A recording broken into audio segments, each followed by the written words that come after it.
So let's start with combination of cell, है ना, because अलग अलग सेल का अलग अलग EMF हो सकता है एंड मल्टीपल सेल अगर आप सीरीज में कनेक्ट कर रहे हैं या फिर आप पैरेलल में कनेक्ट कर रहे हैं, उसका effective outcome can be different.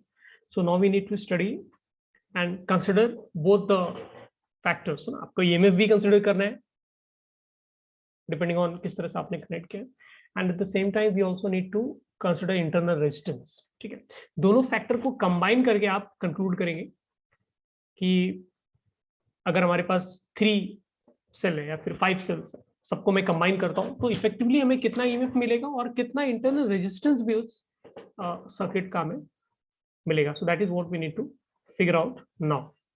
So we'll start with series combination of cells. ठीक है, so let's consider a very simple scenario. आपके पास 3 different सेल है इस तरह से. ठीक है, हर एक सेल का इंटरनल रेजिस्टेंस होगा, so that part I can't remove, है ना, वो तो साथ में रहेगा ही. तो दिस इज योर 1 सेल. ठीक है, ये आपका हो गया second cell and this is your third one.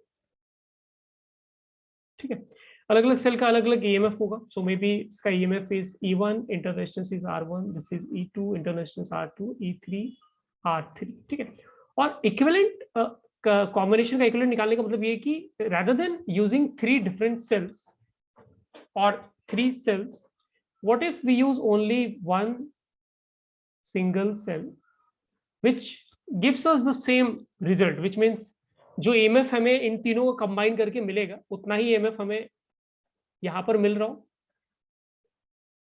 ठीक है, एंड इंटरनल रेजिस्टेंस जो R1, R2, R3 कंबाइन करने की वजह से मिलेगा, इफेक्टिवली क्रिएट होगा इक्विवेलेंट रेजिस्टेंस, उतना ही रेजिस्टेंस हमें यहाँ पर भी मिल रहा है. ठीक है, so may be I will write it as equivalent EMF and equivalent resistance. ठीक है,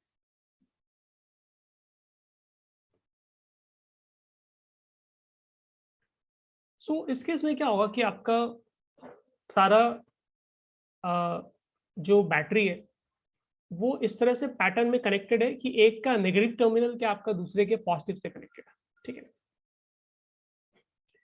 तो if this is the case, then equivalent EMF का जो वैल्यू मिलेगा आपको, we won't go for derivation of this part. ठीक है, so यहाँ पे जो equivalent EMF मिलता है, that is simply sum of EMF of all the cells, which means E1 plus E2 plus E3.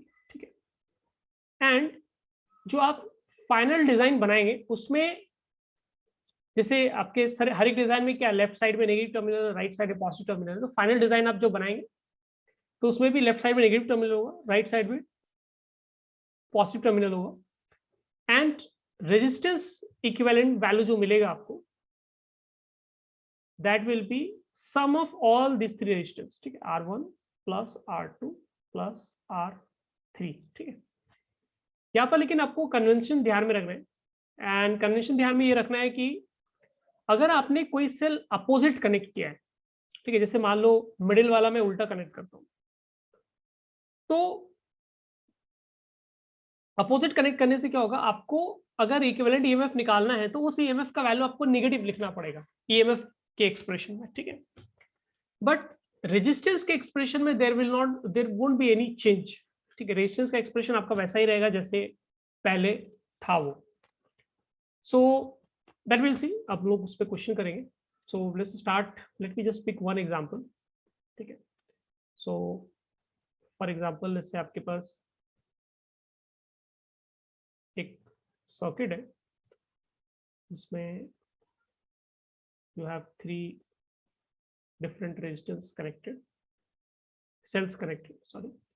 So this is 2 volt cell with 5 ohm internal resistance. This is 3 volt cell with 10 ohm internal resistance. This is 4 volt cell with 10 ohm internal resistance. ठीक है, and let's say circuit में current जो इस तरह से आपका flow हो रहा है, तो इसका जो इक्विवेलेंट EMF आएगा इफ यू सॉल्व इट, ये आपको मिल जाएगा some other color. तो यहाँ पे इक्विवेलेंट EMF जो आपको मिलेगा दैट विल बी सिंपली सम, लेकिन आपको ये ध्यान रखना है कि आप किस फॉर्मेट में लिख रहे हैं, ठीक है। सो लेफ्ट में नेगेटिव टर्मिनल है और राइट में पॉजिटिव टर्मिनल है, विच मीन्स आप इस सर्किट को ऐसे कन्वर्ट करें, ठीक है। एंड उसमें ये इक्विवेलेंट रेजिस्टेंस जो आएगा internal, that is R equivalent, and जो ईएमएफ इक्विवेलेंट आएगा that is E equivalent, and उस ई इक्विवेलेंट का value you write it as sum of this values 2 + 3 + 4, ठीक है। So this will become 9 volt, ये EMF हो गया आपका।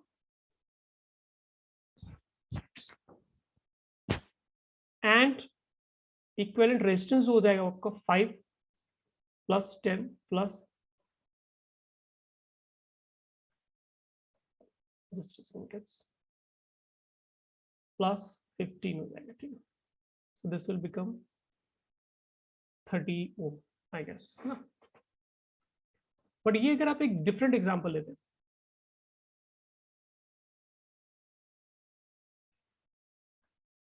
जिससे मैं ईएमएफ एक सेल का जो मैं सेल को मैं रिवर्स ऑर्डर में लगा रहा हूँ,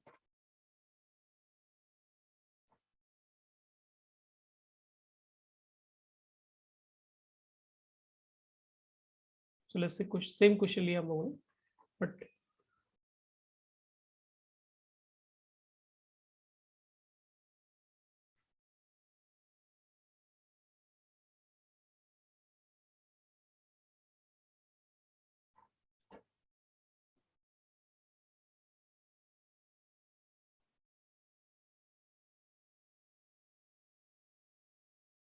सॉरी गलत लगा दिया, ये बीच वाला हम लोगों को अपोजिट लगाना है, ठीक है।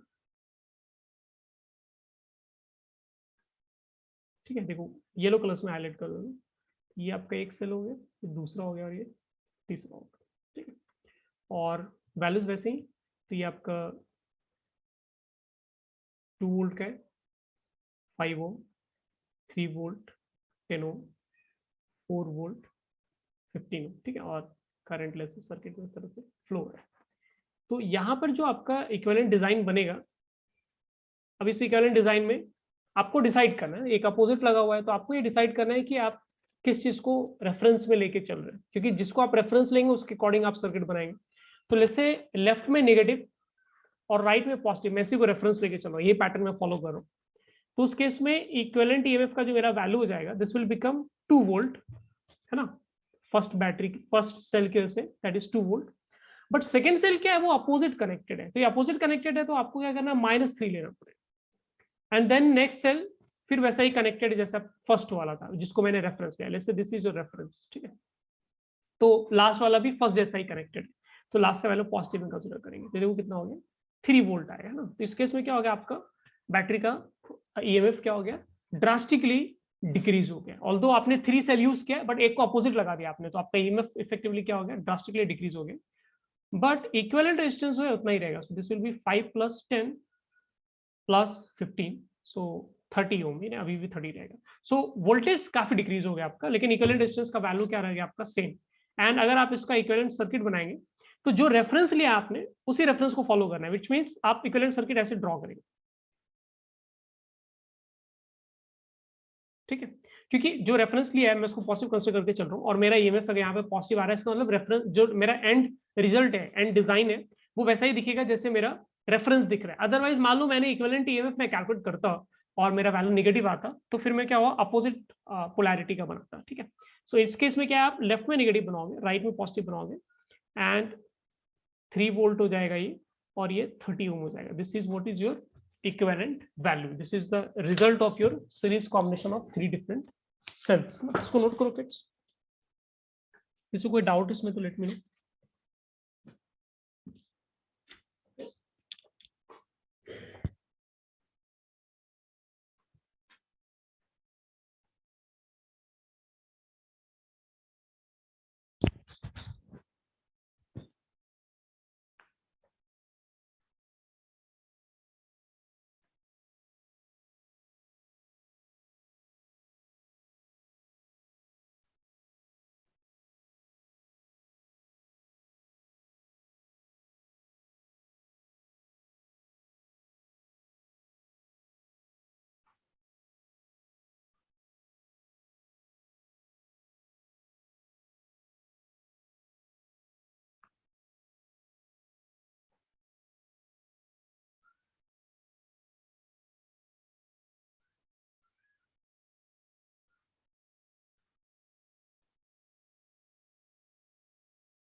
फास्ट नोट करो किड्स, लेट मी नो अगर सब लोगों ने नोट कर लिया है।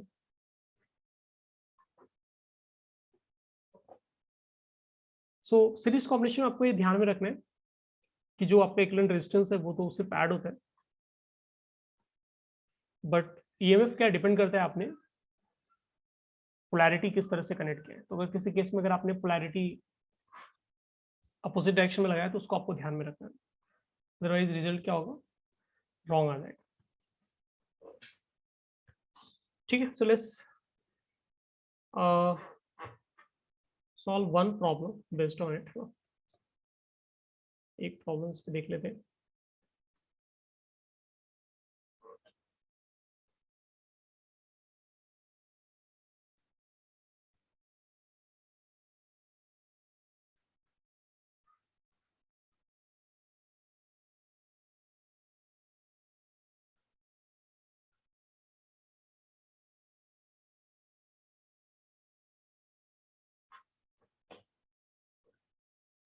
हर एक सेल का EMF same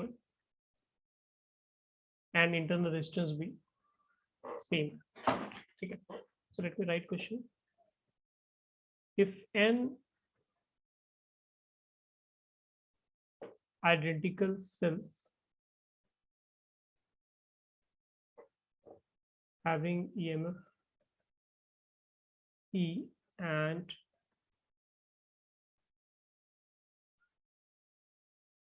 internal resistance R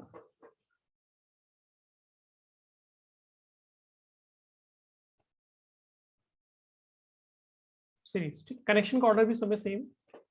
The first question is you need to figure out equivalent resistance and equivalent resistance, equivalent internal resistance. Second question says we need to figure out equivalent values if polarity of one cell is reversed.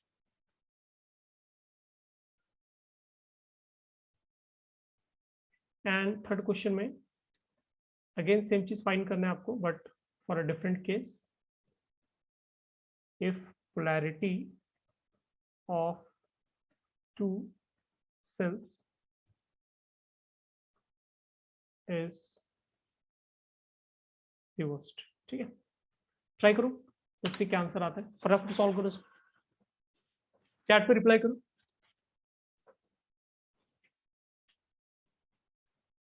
Shortcut मत मारना, paper पे लिख के solve कर लो ढंग से।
Result आ रहा है क्या, चैट पे रिप्लाई करो, लेट मी नो क्या आंसर आ रहा है।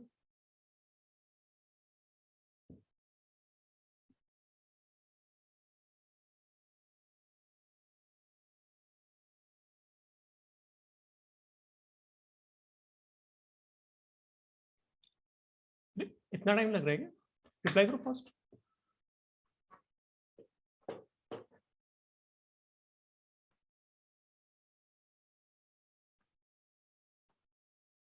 क्रिश करेक्ट, शायद मोस्टली करेक्ट। चलो सॉल्व करते हैं, ध्यान से देखो। फर्स्ट केस में आंसर तो बहुत सिंपल है ना, सारे मान लो यही रेफरेंस है ना, जैसे this is what is our reference, तो सबका value E N times add होगा, तो ई इक्विवेलेंट का वैल्यू हो जाएगा आपका E plus E N times, this will become N times E. एक तो ये आंसर हो गया इस पार्ट। सेकेंड पार्ट में we need to find R equivalent. तो आर इक्विवेलेंट तो मैंने आपको बोला कि हर केस में it will be same, so are plus R करना है आपको N times, so this will become n times r, that is fine। Second case में लेकिन आपको ध्यान देना, सेकेंड केस में क्या होगा, इक्विवेलेंट ईएमएफ जब आप लिखेंगे तो मान लो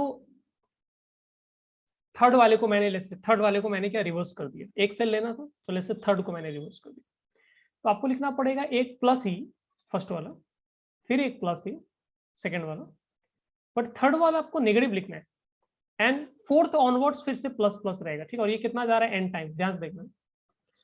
लेकिन यहाँ पर दिक्कत क्या हो रहा है, बिकॉज आपने एक अपोजिट लगाया, अब ये दो कैंसिल हो जाएंगे ना, दो गायब हो जाएंगे एक्चुअली। सो इफेक्टिव लॉस जो हमारा क्या हो रहा है, एक अपोजिट लगाने से क्या हो रहा है, हमारा 2e वैल्यू डिक्रीज हो जा रहा है, ठीक है। So this will become n minus 2 times E, है ना। कुछ लोग इसमें जल्दीबाजी में मिस्टेक क्या करते हैं, उनको लगता है अच्छा एक अपोजिट लगाया तो एक कम हो जाएगा, n माइनस 1 टाइम्स ई लिख देते हैं ना, नॉट मैं लिख दे रहा हूँ यहाँ पे, not n minus 1 times E, है ना, दिस विल बी रॉन्ग, ठीक है। तो आपको इसको ध्यान रखना है, ठीक है। और इंटर इक्विवेलेंट रेजिस्टेंस तो देखो हर केस में सेम रहेगा, तो लेट्स नॉट फाइंड इट, है ना, सब में r plus r N R ही आएगा, सेम ये रिजल्ट सेम रहेगा सब में। लास्ट केस के लिए अगर आप सॉल्व करें तो लेट्स से सेकंड और थर्ड सेल दोनों का पोलैरिटी मैंने चेंज कर दिया, तो फर्स्ट वाला तो मैं प्लस ही लिखूंगा, बट आगे के दो मैं नेगेटिव लिखूंगा, एंड देन प्लस ही करते हुए हम लोग एन टाइम्स तक जाएंगे, राइट। यहाँ पे क्या, अगर दो को आपने रिवर्स किया है, लेट मी चेक, किसी बच्चे ने आंसर भेजा तो, हाँ, so what was I saying, so यहाँ पर क्या हो रहा है, आपका दो को रिवर्स करने से क्या हो रहा है कि आपका चार का नुकसान हो रहा है, जैसे दो प्लस दो माइनस कैंसिल हो जाएंगे, तो एक्चुअली 4 इफेक्टिवली क्या होगा, वैल्यू आपका डिक्रीज हो जाएगा। सो आपके पास ईएमएफ बच जाएगा n माइनस 4 टाइम्स ई, ठीक है, this is what is correct. कुछ लोग बच्चे क्या है जल्दीबाजी में फटाफट ऐसे लिख देते हैं, ठीक है, ये रॉन्ग है, दो नहीं लॉस होगा, 4 का लॉस हो जाएगा, ठीक है। नोट करो किड्स इसको fast. So I hope you understood जो मैं हाईलाइट करना चाह रहा था, ऑर्डर का ध्यान रखना। तो एग्जाम में क्या वैसे भी क्वेश्चंस कम बनते हैं, जो बनते हैं उनको क्या है 100% करेक्ट, जो एक बार करेक्टनेस उसका जरूर देखना चाहिए, अदरवाइज मालूम पड़ा कि जो हम इसको ला सकते थे उसमें ही हमारा लॉस हो गया, जस्ट बिकॉज हमें लगा ये तो बहुत इजी, ओवर कॉन्फिडेंस की वजह से काफी बार लाइफ में करता है।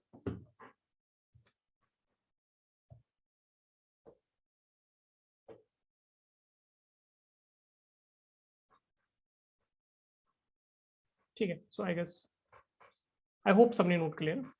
नेक्स्ट प्रॉब्लम देखते हैं जिसमें इस कॉन्सेप्ट को आप यूज करेंगे।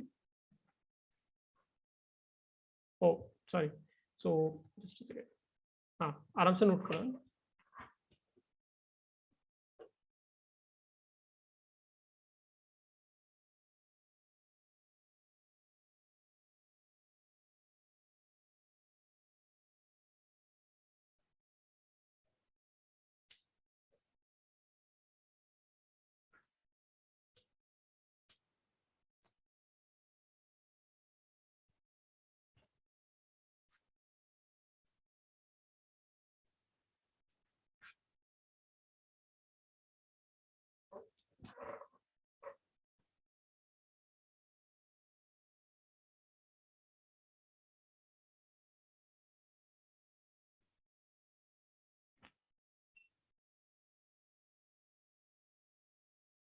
Okay awesome।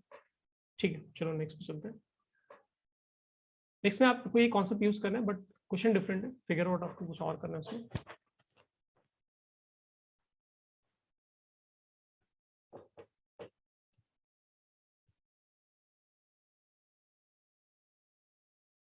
तो एक सीरीज कॉम्बिनेशन दिया है उन्होंने आपको,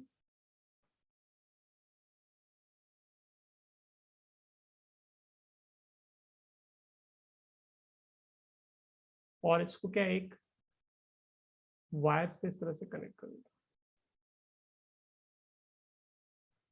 हर एक का internal resistance EMF, internal resistance EMF सबका सेम। ठीक है, मैं लैंग्वेज नहीं लिखता हूँ, वो पिक्चर से ही दिख रहे हैं। Let's say n times.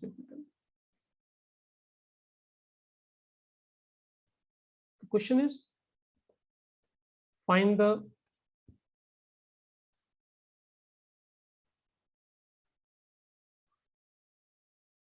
potential difference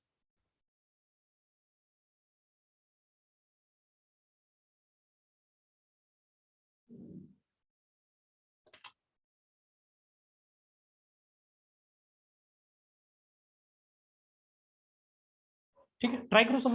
let's see if you can solve it. सबको ट्राई करना है।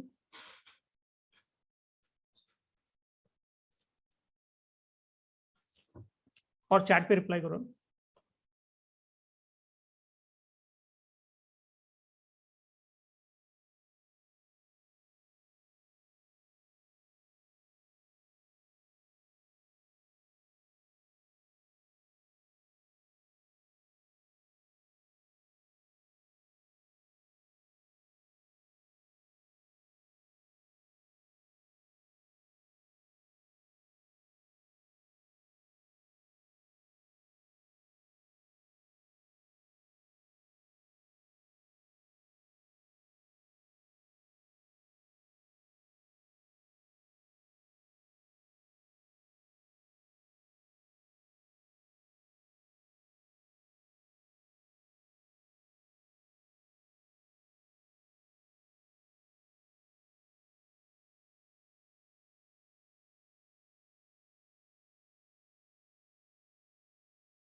क्रिश का आंसर है E - IR। Let me check Krrish.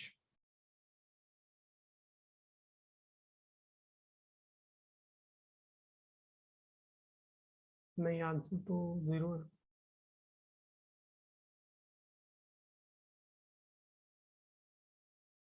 If I'm not wrong, answer given is 0।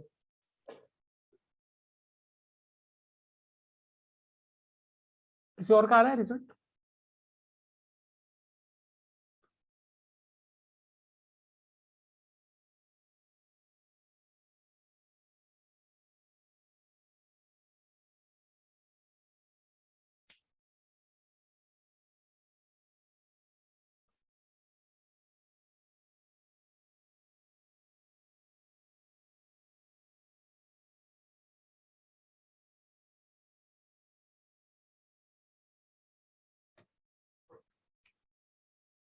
चलो सॉल्व करते हैं, ध्यान से देखो। सर्किट में क्या है, करंट का डायरेक्शन। कर लो सॉल्व, जिसको सॉल्व करना है आराम से कर लो। सर्किट में क्या है, करंट का डायरेक्शन क्या इस तरह से होना चाहिए, क्योंकि सारा सेल जो है आपका सब एक ही डायरेक्शन में। और या फिर आप ऐसा भी सॉल्व सोच सकते हैं कि इस सर्किट को आप छोटा बना लो, इक्विवेलेंट सर्किट फाइंड कर लो। इसका इक्विवेलेंट सर्किट मतलब अज्यूमिंग ये रेफरेंस है ना, let's say this is your reference. तो उसी तरह के अरेंजमेंट में कितना इक्विवेलेंट ईएमएफ आएगा वो फाइंड कर लेते हैं, कितना इक्विवेलेंट इंटरनल रेजिस्टेंस आएगा वो फाइंड कर लेते हैं। एंड यहाँ से क्लियर दिख रहा है आपको कि करंट क्या हो, इस तरह से फ्लो होना चाहिए, बिकॉज बैटरी के पॉजिटिव टर्मिनल से करंट फ्लो होता है। नहीं भी समझ में आ रहा है तो आप जनरल कोई एक डायरेक्शन लेकर सॉल्व कर सकते हैं, that is not a big deal. So let's से करंट इज आई ना। पहले तो क्या है कि हम लोग इक्विवेलेंट ईएमएफ निकालते हैं। तो इक्विवेलेंट ईएमएफ में क्या है, आपके हर एक का पोलैरिटी सेम फैशन में कनेक्टेड। तो अगर जिसको मैंने रेफरेंस लिया है, रिमेनिंग सारे सेल्स वैसे ही कनेक्टेड है, तो n टाइम्स ही हो जाएगा। थोड़ी देर पहले भी हम लोगों ने ये क्वेश्चन सॉल्व किया था इस तरह का। और इंटरनल रेजिस्टेंस n × R हो गया।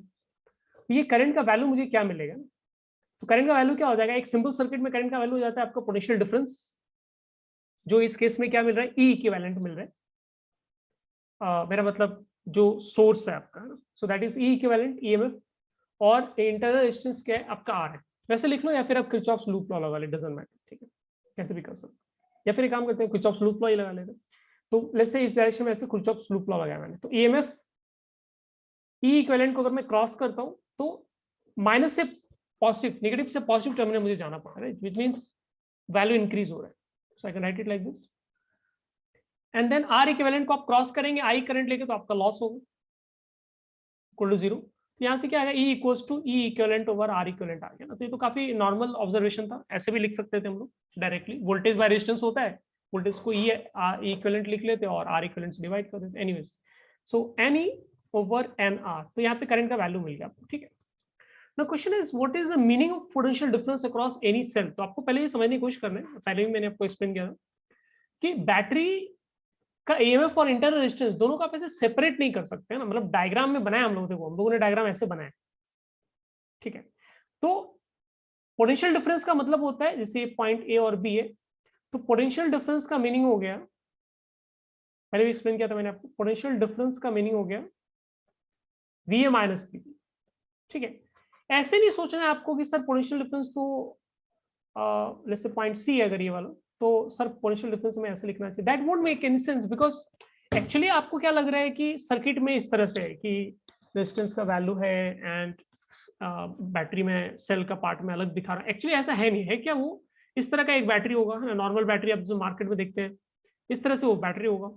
तो उस सेल में या फिर उस बैटरी में I can not really say कि इंटरनल रेजिस्टेंस किधर है, राइट, बिकॉज पूरा का पूरा जो बैटरी का बॉडी है आपका, वो आपका this is your point A, ठीक है, और ये जो पॉइंट है ना वो टर्मिनल, वो पॉइंट बी हो गया आपका। तो ऐसे देखना, पॉइंट से तो वो बैटरी के अंदर चला गया ना, that I don't know, like it won't make any sense, like we can't say, है ना, इंटरनल रेजिस्टेंस वो तो क्या दिखाने का तरीका है कि अच्छा ईएमएफ आर है, इंटरनल रेजिस्टेंस सॉरी ईएमएफ ई है, इंटरनल रेजिस्टेंस आ रही है, कि आपका शो करने का तरीका है, मेथड है शो करने का, सो दैट पिक्चर में आपको क्लियर समझ में आए कि हम लोग जो सेल कंसिडर करें that is not an ideal cell, उसका इंटरनल रेजिस्टेंस भी कंसिडर करना है हमें थ्रू आउट ऑल कैलकुलेशन, ठीक है।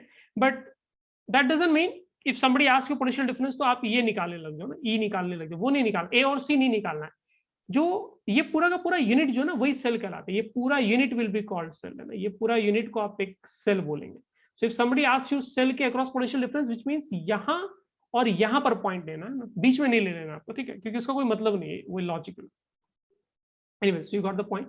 So अब हमें क्या करना है, we just need to move, अच्छा करंट तो पता चले, देखो ये सीरीज कनेक्शन था, तो यहाँ भी करंट का वही क्या होगा, सेम करंट का वैल्यू फ्लो होगा, तो हमें बस ये पता करना है वी ए माइनस वी पता करना है। So let's say this is point A, this is point B, तो अब ए से स्टार्ट करो, तो ए पे पोटेंशियल क्या है, लेट्स से वी ए, फिर क्या होगा, नेगेटिव से पॉजिटिव टर्मिनल क्रॉस करेंगे तो वैल्यू इंक्रीज होगा बाय ई, देन फिर इंटरनल रेजिस्टेंस आर के थ्रू क्रॉस करेंगे तो लॉस होगा आई इंटू आर, इक्वल टू क्या हो जाएगा वीवी। तो देखो यहाँ से बच्चों वी ए माइनस वीवी क्या आ गया हमारा, minus E plus I R आ गया, ठीक है, और माइनस ई, और करंट का वैल्यू आपको पता है वो आप डाल दो यहाँ पे, करंट कैलकुलेट किया हम लोगों ने आई का, तो यहाँ से क्या आ रहा है, minus E plus E equal to क्या आ रहा है, 0 आ रहा है, ठीक है। पोटेंशियल है ना, काफी इंटरेस्टिंग रिजल्ट है एक तरह से ना, आप काफी अजीब भी आपको लग सकता है कि पोटेंशियल डिफरेंस जो है अक्रॉस ईच बैटरी या फिर सेल एक्चुअली 0 आ रहा है। इनफैक्ट आप कोई भी दो सेल या फिर इनफैक्ट आप कितने भी सेल इसमें ले सकते हैं, पोटेंशियल डिफरेंस आपको 0 ही मिलेगा। और इसमें सोचने का और भी मल्टीपल मेथड्स है, but that doesn't matter. Basic फंडा ये है कि बेसिकली आप कोई स्टेप बाय स्टेप अप्रोच लगाना है and you can find pretty much everything. तो सर ऐसा कैसे, तो फिर तो करंट भी 0 हो जाएगा। पोटेंशियल डिफरेंस 0 हो जाएगा तो करंट भी 0 हो जाएगा, कैसे? पोटेंशियल डिफरेंस ही नहीं है तो करंट कैसे फ्लो होगा तो? मैंने आपको पहले ही बताया था, पोटेंशियल वो कौन सा लॉ होता है जो ये बताता है कि पोटेंशियल डिफरेंस 0 तो करंट फ्लो नहीं होगा? ओम्स लॉ है, राइट? ओम्स लॉ हाँ, किसके लिए लगाते हैं? रेजिस्टर्स के आइडिया। लिए लगाते हैं, रेजिस्टर्स के लिए लगाते हैं। तो यहाँ पे आपके सिस्टम में रेजिस्टर सेल में क्या है, सिर्फ रेजिस्टेंस थोड़ी, आपने रेजिस्टेंस के क्रॉस पोटेंशियल डिफरेंस कहाँ दिखा है? रेजिस्टेंस के क्रॉस तो पोटेंशियल डिफरेंस है, सेल के क्रॉस पोटेंशियल डिफरेंस नहीं है। समझ में आ रही बात? अगर कोई मुझसे पूछता है कि इसके क्रॉस पोटेंशियल डिफरेंस कितना है, just take an example, R के क्रॉस पोटेंशियल डिफरेंस कितना है, इस दोनों के क्रॉस पोटेंशियल डिफरेंस कितना है, तो यहाँ पे है potential difference, I into R है पोटेंशियल डिफरेंस। समझ में आ रही बात? हाँ सर। ठीक है, लेकिन ये सर्किट में हुआ है ना, कोई ऐसे नहीं पूछ सकता मुझसे एक्चुअली कि इंटरनल रेजिस्टेंस के क्रॉस पोटेंशियल डिफरेंस के, उसका कोई सेंस ही नहीं, क्योंकि आपको पता कैसे चला इंटरनल रेजिस्टेंस वहां पर है ना, तो पूरा का पूरा बैटरी का बॉडी ही इंटरनल रेजिस्टेंस है। समझ रहे हो? तो इट्स नॉट लाइक कहीं पर एक लोकेशन है बैटरी के अंदर जिसको आप बोलो कि अच्छा ये इंटरनल रेजिस्टेंस है, you can not remove it, the whole thing is internal resistance. ठीक है, so it's wrong way of writing, so that is why I am deleting it. नाम खराब हो जाएगा नहीं तो ये हटा रहा हूँ।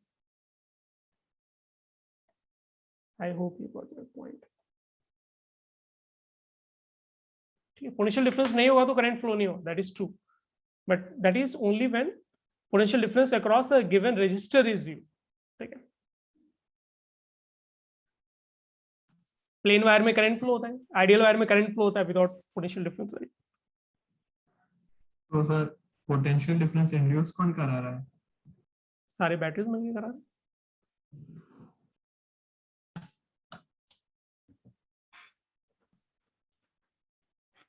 सेल की वजह से आ रहा है, हर एक सेल अपना ईएमएफ ई लगा रहा है। सर पोटेंशियल डिफरेंस ही नहीं है। थ्रू, मैंने बोला था आपको थ्रू इंटरनल रेजिस्टेंस तो आ रहा है ना, मैंने अभी तो शो किया था। ओवरऑल नहीं आ रहा है ना, ओवरऑल सेल के क्रॉस ले रहे तो नहीं आ रहा।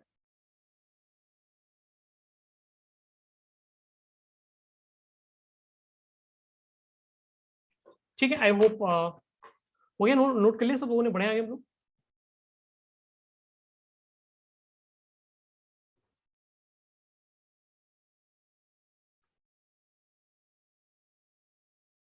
सो इसी मेथड पे बेस्ड के आपके पास एक डिफरेंट क्वेश्चन है, let's see if we can solve it. So you have two different cells of different internal resistance value and external resistance भी है। ठीक है,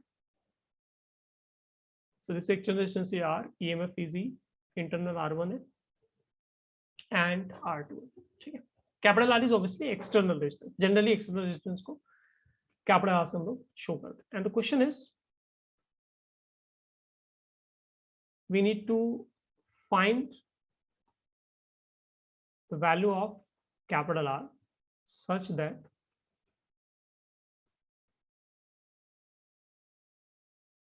potential difference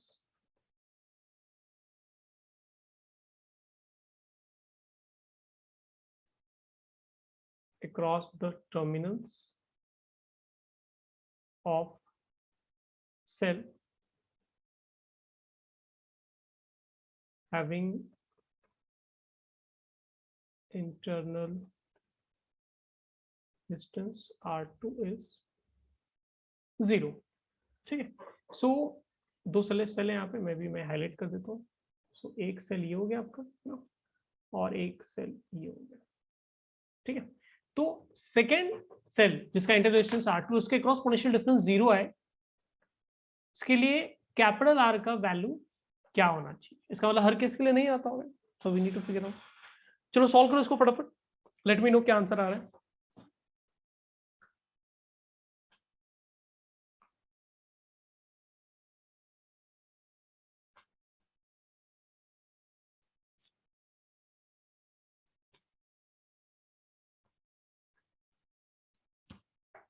फर्स्ट किट्स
ठीक है, ध्यान से देखो सब लोग। आपको क्या करना है, लेट्स से इस सेल को मैं रेफरेंस कंसिडर करता हूँ, तो इफेक्टिव ईएमएफ और इंटरनल रेजिस्टेंस जो इफेक्टिव आएगा वो मैं बना लेता हूँ। ठीक है, सो आर इक्विवेलेंट हो जाएगा, ये ईएमएफ को ई इक्विवेलेंट लिख देंगे हम लोग, एक्सटर्नल रेजिस्टेंस तो वही रहेगा। करंट का डायरेक्शन क्या है, इस तरह से होना चाहिए कॉमन सेंस, तो सेम करंट का डायरेक्शन यहाँ पर भी मिलेगा आपको, है ना। एंड लेट्स राइट करंट का वैल्यू एज आई। ठीक है, ध्यान से देखना बच्चों। तो अगर मैं इसमें लूप लॉ ऐसे लगाता हूँ तो अच्छा, इक्विवेलेंट ईएमएफ का वैल्यू क्या हो जाएगा, ई प्लस ई 2ई हो जाएगा, और इक्विवेलेंट रेजिस्टेंस का वैल्यू हो जाएगा आपका R1 प्लस R2, है ना। इसका कुछ कर नहीं सकते, वैल्यूज गिवन नहीं है, सो ऐसे ही रहेंगे।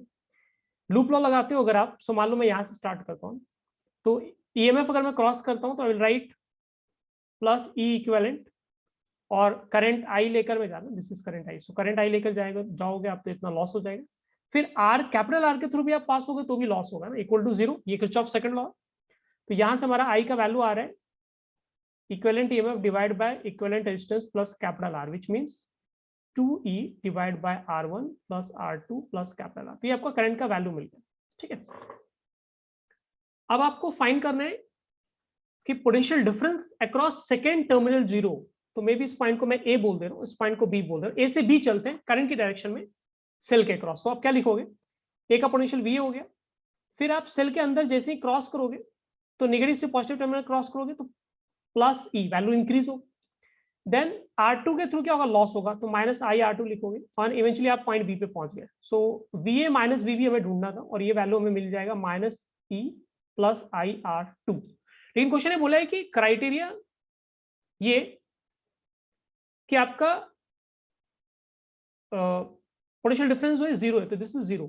ठीक है, ये 0 है आपका, माइनस ई प्लस और आई का वैल्यू रख दो यहाँ पर।